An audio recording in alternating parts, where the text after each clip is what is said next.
You! Yes, you! Did you have a DeviantArt account in the 2010s? If so, you may be entitled to some financial compensation and probably some therapy. But anyways, Cringetober Day 9 is base edit. Now the reason I bring up DeviantArt right off the bat is because I remember the days of the 2010s base editing community like it was yesterday, and I also remember the controversy that came with it of a bunch of people, I think, taking things a little too seriously, but I guess that's just how the internet goes. Now, for those of you uninitiated, a base is basically a base is basically a template that you can draw over, usually either taken from a screenshot of existing media, like an anime or a cartoon like My Little Pony, or drawn originally by the base's creator. Now, the reason that this is considered cringe is because a lot of people will consider base edits not real art, or lazy, or otherwise lesser than other creations, but I don't necessarily think there's anything wrong with using bases. I mean, most of the base edits that I saw when I was on DeviantArt were very obviously made by beginner artists who were just trying to have fun and find their style and find their passion for art, which I don't think there's anything wrong with, and I actually encourage. Now, I definitely don't think you should rely on bases to teach you things about art like anatomy, because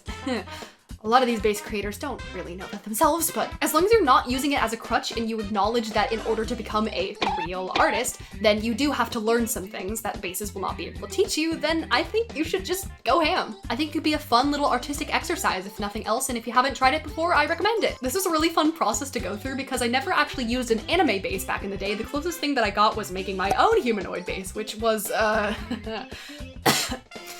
interesting, to say the least. I was more well-versed in MLP edits, which I still kind of like to this day, and I actually did one of them for part 2 of this series, if you noticed. Also, side note, this base was everywhere on DeviantArt for a time. You could not escape it. Anyways, base edits are pretty cool. I actually really like doing them. One could even say they're based. Okay, I know, bad joke, okay, alright, I'm going, jeez, see you guys next time, bye!